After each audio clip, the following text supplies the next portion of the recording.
I don't have friends at work. I have audit logs. Friends lie to you about your weekend plans. Audit logs tell you exactly who was in the building at Yo 3117 hours and why they tried to export 2.7 TB of classified data to a server farm in Beijing. That's my love language. I'm Lucas Hartwell, 48 years old, Senior Cyber Compliance Officer at Ironclad Defense Systems. If that title sounds boring to you, congratulations. You probably have a social life. But to the people who matter, the Department of Defense, the NSA, and the stone-faced auditors who decide whether this company lives or dies, I am the last line of defense between national security and corporate stupidity. I spent 12 years in the Air Force working signals intelligence before transitioning to federal contracting. 20 years total keeping systems secure under DoD 8570 protocols. I've learned one universal truth. The biggest threat to national security isn't some advanced persistent threat actor in a Moscow basement. It's a C-suite executive who thinks password 123 meets NIST security standards. It was Tuesday, 0630 hours, when everything went sideways. The kind of Tuesday that feels like it's been soaked in gray paint and left to dry. I was 3 hours into reviewing SIEM logs for our most secure server, Node 12, an air-gapped fortress that houses if World War III starts, read this first tactical datasets.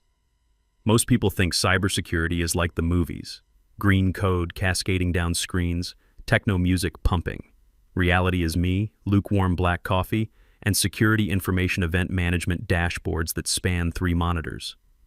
Ironclad Defense handles tactical logistics for the Army. We predict supply chain vulnerabilities for armored vehicle deployment. We model troop movement optimization based on real-time weather patterns and terrain analysis. We house data that, if compromised, gets soldiers killed in the field. That's not dramatic language. That's the mission statement on my security clearance paperwork. I was analyzing network traffic patterns when I saw it. A jagged spike in what should have been a flat baseline. Someone had initiated an unauthorized handshake with Node 12's gateway. The timestamp showed 0423 hours, middle of the night when the building should have been locked down tighter than Fort Knox. The intrusion attempt originated from account devroot07, a legacy administrative key that should have been permanently disabled 5 years ago during our last FISMA compliance audit. Seeing it active was like coming home to find a stranger wearing your dress blues and reading your classified briefings. I picked up my secure VoIP line, the kind that looks like it belongs in a submarine's command center, and speed-dialed Isaiah Brooks, our IT director. Isaiah's solid people, former Navy cryptologic technician, but he has the backbone of wet tissue paper when senior management walks through his door. Isaiah, I said, bypassing pleasantries like a proper military briefing. Why is devroot07 showing active status? And why is it attempting to penetrate Node 12's perimeter? Dead silence. Then, Lucas, I didn't authorize any ghost key reactivation. The work order came from the executive level, like corner office with the mahogany desk level. My gut dropped like a failed parachute deployment. Isaiah, I don't care if that authorization came from the Joint Chiefs themselves. That account doesn't possess clearance for TS-SCI data access. Who signed off on the reactivation protocol? He hesitated like someone about to deliver casualty reports. It was Mason Caldwell. I closed my eyes and applied pressure to my temples hard enough to leave fingerprints.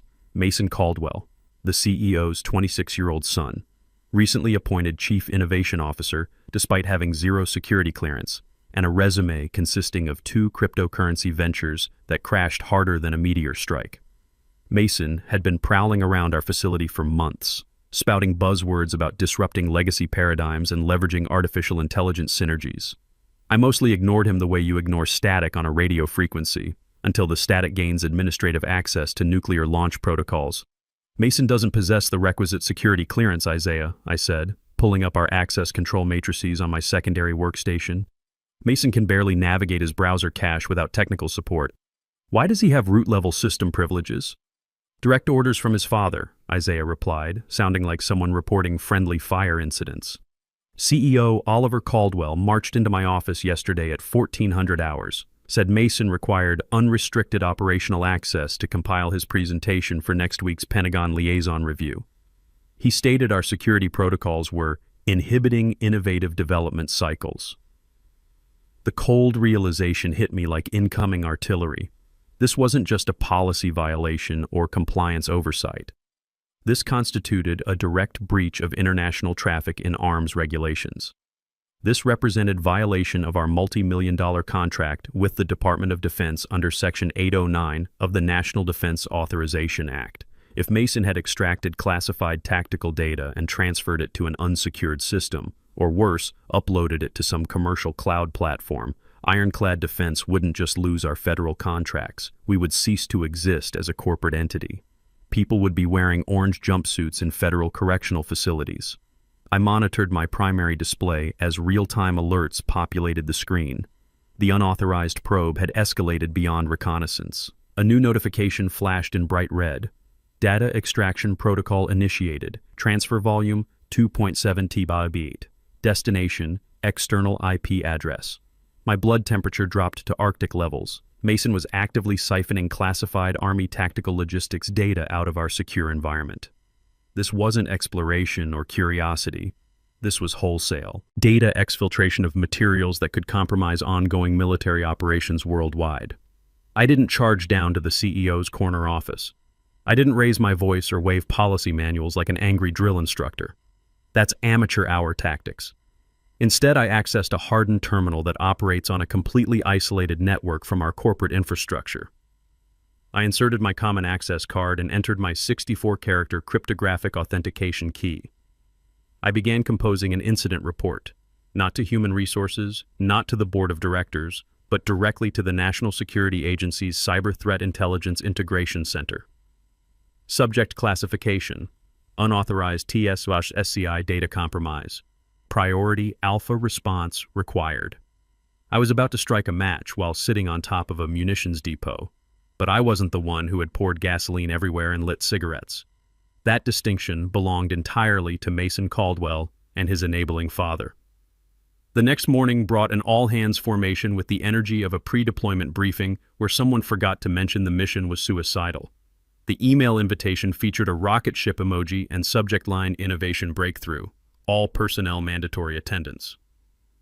I despise emojis in corporate communications. They're the digital equivalent of a nervous laugh before delivering casualty reports. We assembled in the main conference facility, a glass and steel monument to defense contractor prosperity.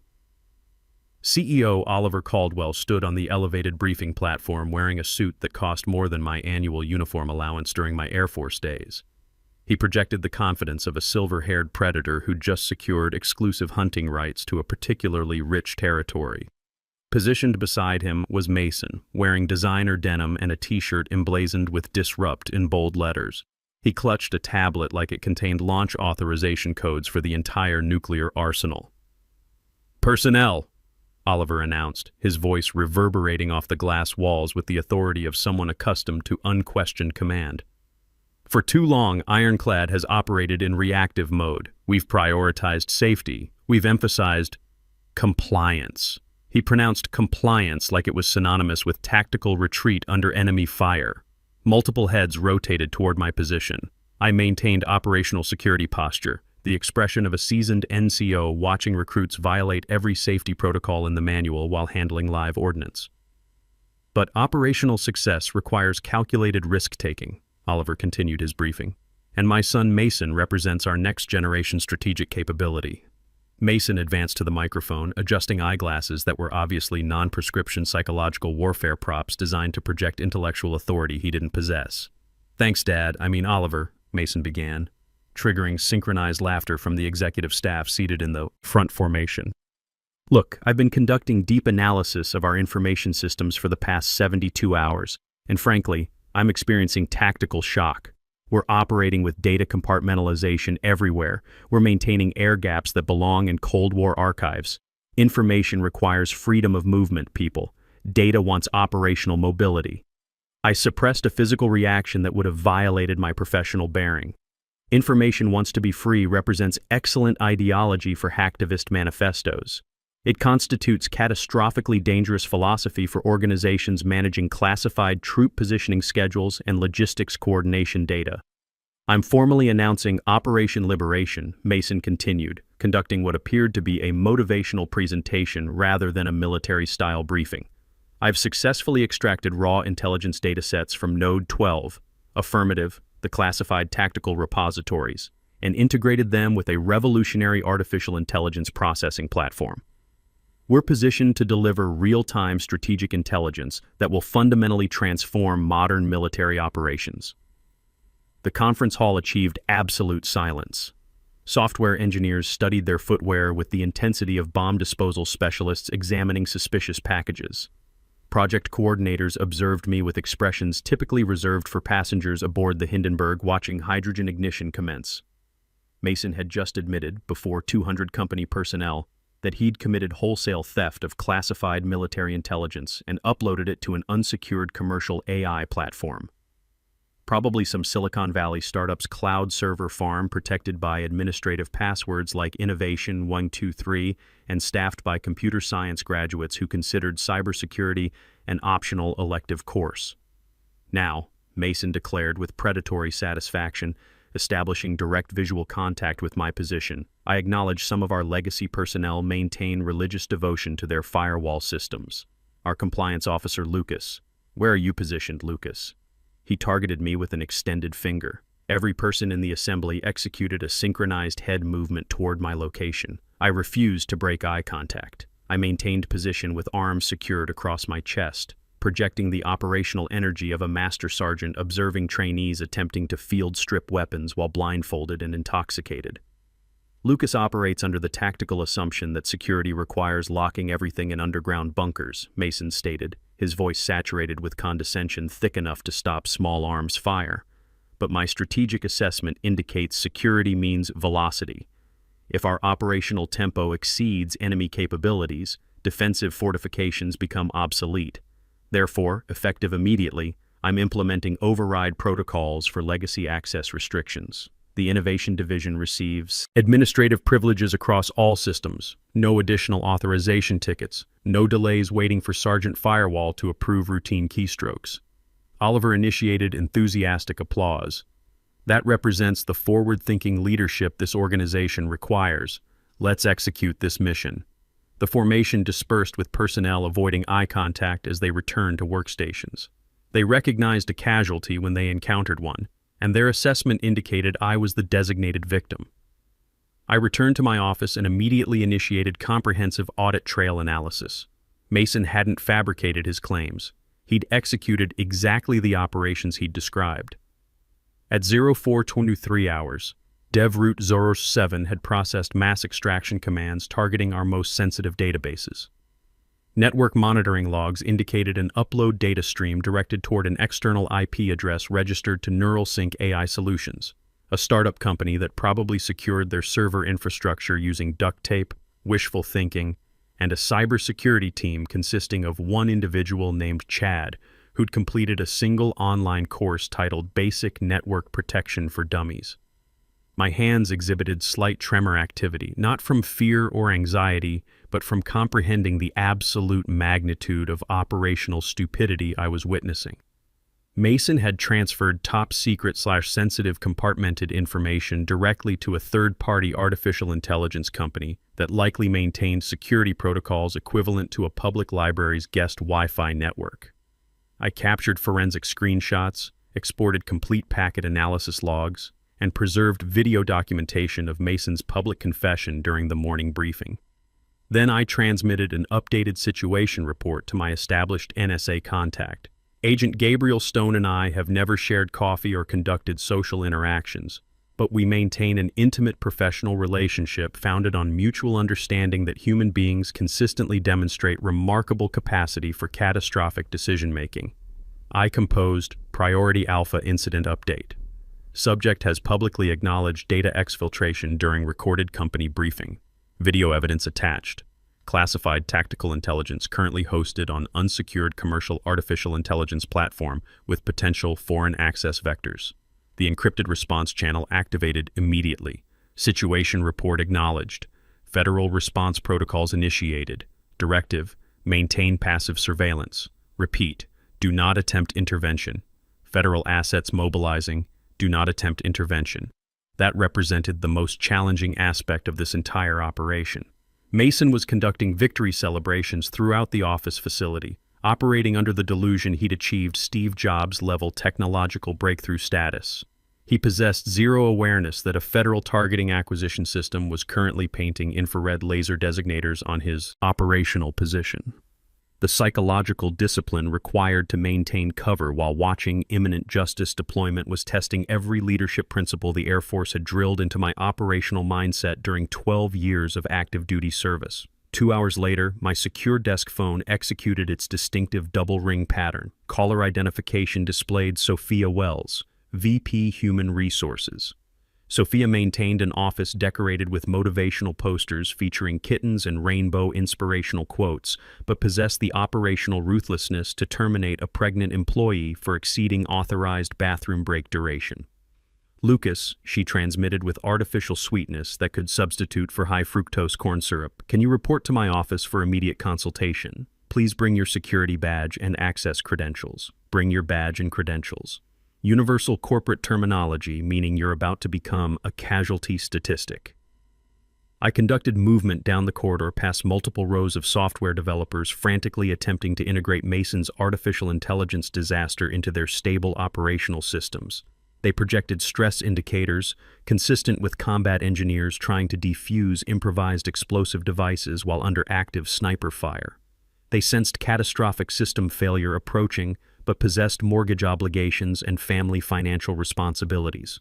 Upon entering Sophia's office, I observed CEO Oliver Caldwell positioned near the window overlooking the parking facility, gazing outward with the contemplative expression of Napoleon Bonaparte reviewing battlefield terrain before decisive engagement. Mason occupied a guest chair, conducting smartphone activities with the bored demeanor of someone enduring mandatory safety briefings about obvious hazards. "Assume position, Lucas," Sophia directed, indicating an empty chair with hand signals. I executed proper seating posture, military bearing maintained, hands positioned in regulation interview stance, projecting the disciplined presence developed through 12 years of standing inspection-ready formations. "Lucas," Oliver initiated without establishing visual contact, "we've been conducting strategic assessment of organizational culture and future operational direction." He finally rotated to face me, eyes displaying the thermal signature of winter Arctic conditions. "Our evaluation indicates you no longer represent optimal cultural integration.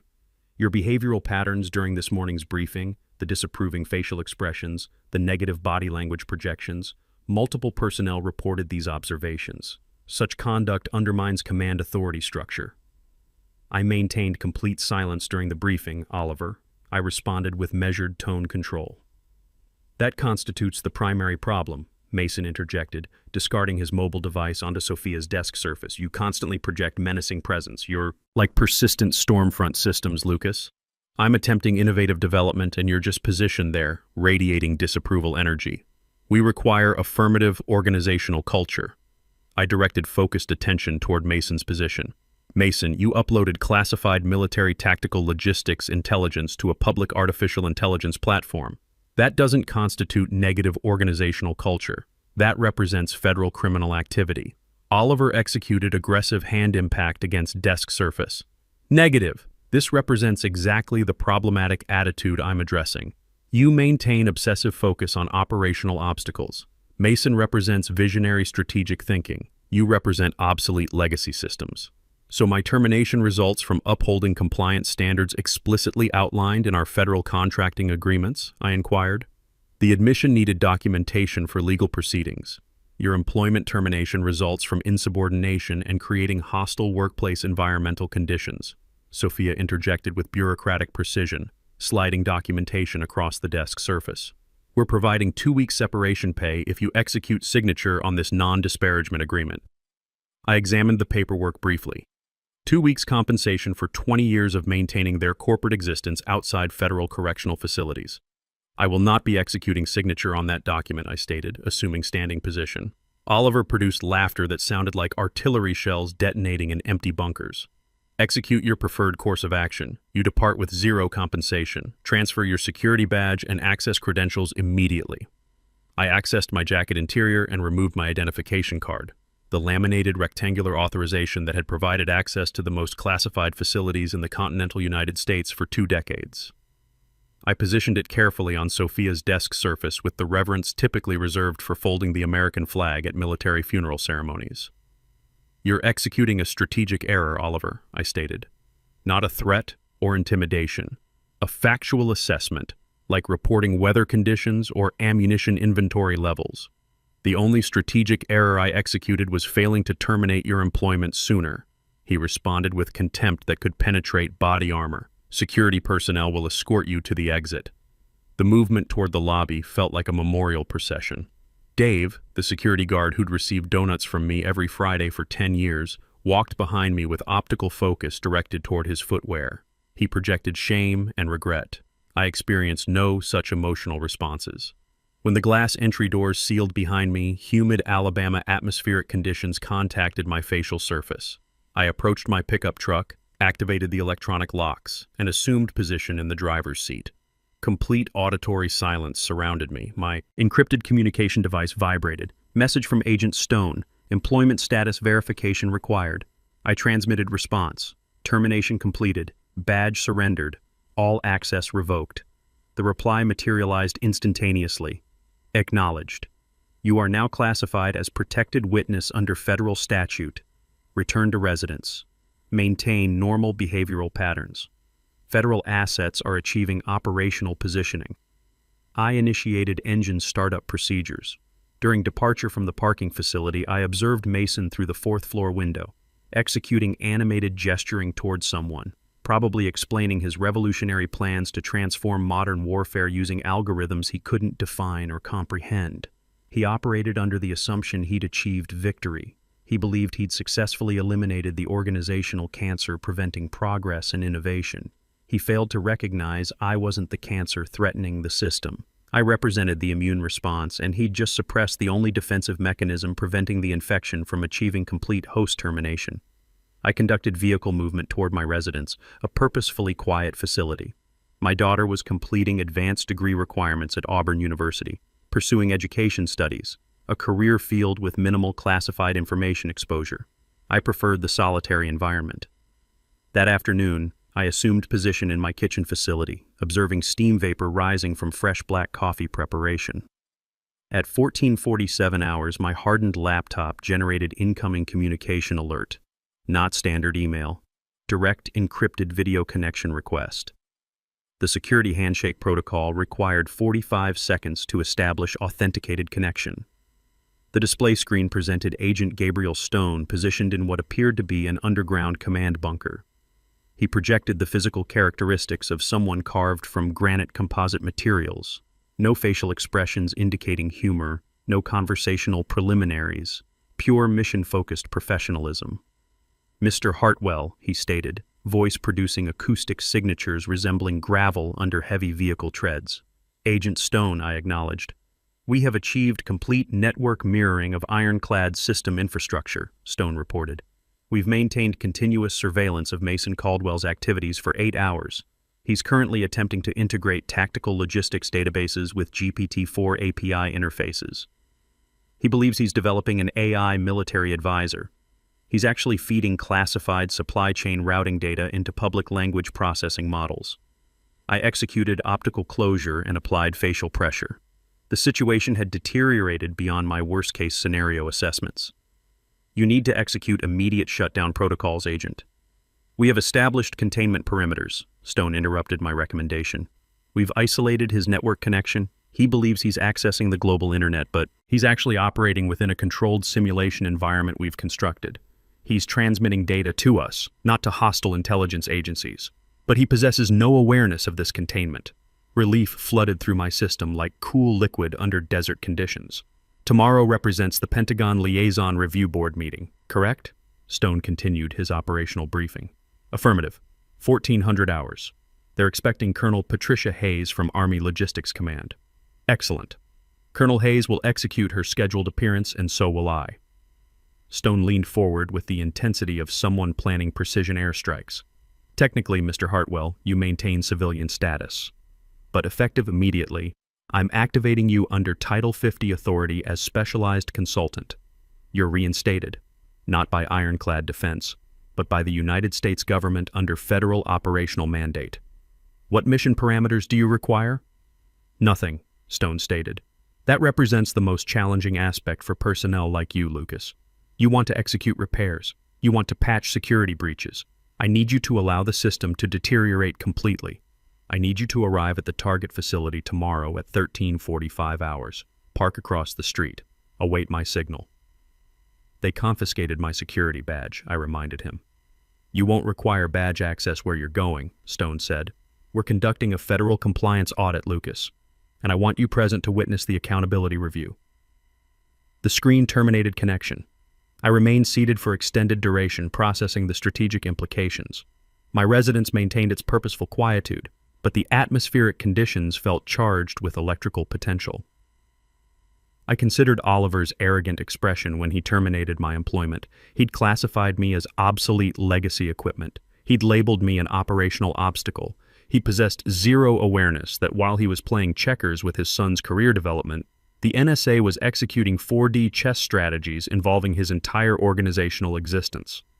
I spent the evening conducting maintenance on my service pistol, not for any operational deployment, just for the meditative discipline of weapons care.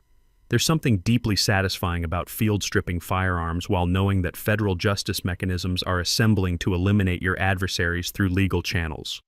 I prepared my finest shirt for the next day's operations, crisp white cotton with military precision creases. The uniform specifications might have changed, but the standards remained constant. I achieved sleep state like someone who knows regulations are finally going to achieve proper enforcement.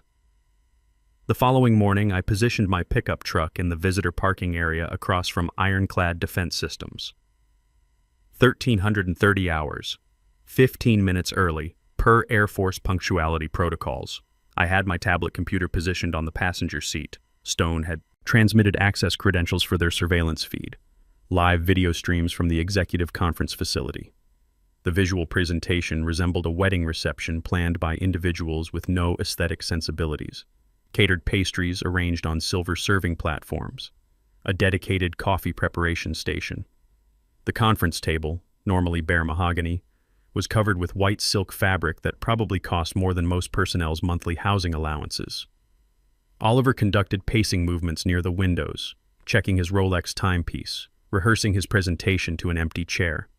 Colonel Hayes, what we have here isn't just operational improvement. It's a paradigm shift in defense analytics capabilities. Mason was connecting his laptop to the massive 85-inch presentation display, wearing his Disrupt t-shirt under a blazer, the uniform of someone too wealthy to respect dress code regulations. Dad, the response time is incredible, Mason said, his voice transmitted through the surveillance microphone with slight audio distortion. I asked it to model a supply disruption in the Taiwan Strait, and it generated a complete scenario analysis in under 4 seconds. Do you know how long Lucas's team would have required to produce that intelligence? Weeks. Lucas represents yesterday's methodology, Oliver replied, adjusting his tie with the precision of someone preparing for promotion ceremonies. You represent tomorrow's capabilities, son. Today we secure the contract that purchases us that Caribbean island property. Island property. They were discussing offshore tax haven strategies while committing federal espionage. It resembled watching someone plan vacation activities while actively robbing Fort Knox. The surveillance feed switched to lobby camera angles. Colonel Patricia Hayes entered wearing full dress blues, ribbons creating impressive displays across her chest. Flanking her were 2 military aides carrying briefcases secured with federal locks and tamper-evident seals. But behind them was the real tactical formation. 2 black Suburbans had achieved parking positions blocking the CEO-only designated spaces. 4 men emerged wearing poorly fitted Navy suits that broadcasted federal agent more effectively than neon signage.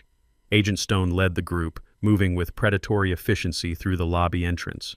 The receptionist, Harper Davis, looked up with her standard bright smile. "Can I help you, gentlemen?" Stone displayed credentials I couldn't observe clearly through camera resolution, but I watched Harper's facial color drain like hydraulic fluid from a damaged aircraft. She didn't reach for communication devices. She just executed backward movement from her desk like she'd encountered explosive ordnance. Stone's team advanced toward elevator systems. They moved like sharks, efficient, purposeful, lethally focused. Back in the conference room, Mason was executing high-five gestures with Oliver. "It's showtime. Dad, time to secure the financial objectives." My phone vibrated. Text from Stone. Building secured. Execute entry protocol. I exited my vehicle. The sun was shining. Birds were conducting normal flight operations. It was a beautiful day for justice implementation. I crossed the street, boot heels creating steady rhythmic contact with asphalt surfaces. I didn't accelerate pace. I wanted to savor the anticipation like aged whiskey. In the lobby, Harper stood by her desk looking like she'd witnessed nuclear detonation. When she observed me approaching, her eyes expanded to dinner plate dimensions. "Lucas," she whispered, "I thought you were terminated. Who are those men?" They secured the elevators. "It's okay, Harper," I said calmly. "They're with me. Can you override the elevator security lockdown?" She hesitated, observing the federal agents positioned by the elevator bank. "Harper," I said gently, "do you trust me?" She looked at the men in suits, then returned visual contact to me. "Yes." She activated her master access card. The elevator doors opened with soft mechanical sounds. "Thank you," I said. "You might want to execute extended lunch break protocols. Maybe drive to that place across town. Take your time." The elevator ride achieved silence except for mechanical cable systems. I observed floor indicators climbing. 1, 2, 3, 4. The doors opened to an empty corridor. Mason's voice echoed from the open conference room discussing interface capabilities with his usual arrogant confidence. I approached the doorway and positioned myself just outside the frame, concealed in shadow areas. I wanted to hear his pitch. I wanted to witness the lie before truth executed door-breaching procedures. The rest happened exactly as federal justice should operate: swift, decisive, and absolutely final. When federal agents escorted Oliver and Mason Caldwell from the building in restraints, I watched from the conference room window. They moved with the defeated posture of prisoners of war. Oliver's expensive suit couldn't hide the fact he was heading to federal detention. Mason's disrupt t-shirt had become prophetic. He'd disrupted his own future. 3 hours later, the board of directors convened an emergency session. Jacob Reed personally offered me the position of chief security officer with complete operational autonomy. The compensation package, $185,000 annual salary, full equity participation, and direct reporting to the board with zero CEO oversight on security matters. I accepted. 6 months later, I sit in my corner office, the same one where Oliver fired me, reviewing quarterly security assessments. The irony isn't lost on me. Through my window, I can see the federal courthouse where Oliver Caldwell pled guilty to violations of the Espionage Act. 15 years in federal prison. Mason received 8 years and permanent security clearance revocation.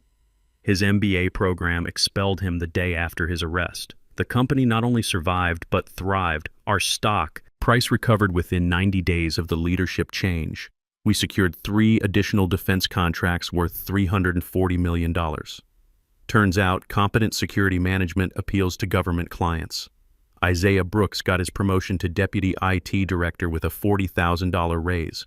Harper Davis was promoted to Executive Assistant. The people who tried to do the right thing were rewarded. The system worked the way it was designed to work. I think about the morning Oliver called me obsolete. "Legacy equipment," he said, "an obstacle to progress." Today, I'm the reason 2,000 employees still have jobs and why classified military data stays classified. 20 years defending this country. Some battles in Air Force Blue, some in business suits. Same mission, protecting people who can't protect themselves. Same enemy, those who think rules don't apply to them because of money, connections, or inherited privilege. Tomorrow I start implementing the security protocols this place should have had from day one. Zero trust architecture, biometric access controls, automated threat detection with federal-level encryption standards, mission accomplished, threat neutralized. Next duty assignment, keeping soldiers alive and enemies guessing, while corporate executives learn to respect the regulations that keep them out of federal prison.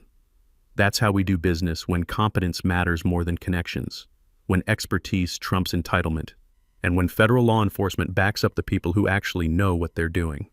Some lessons are expensive, some lessons are permanent, some lessons come with federal prison sentences, and some victories taste like lukewarm black coffee at 0600 hours knowing you've done the job right.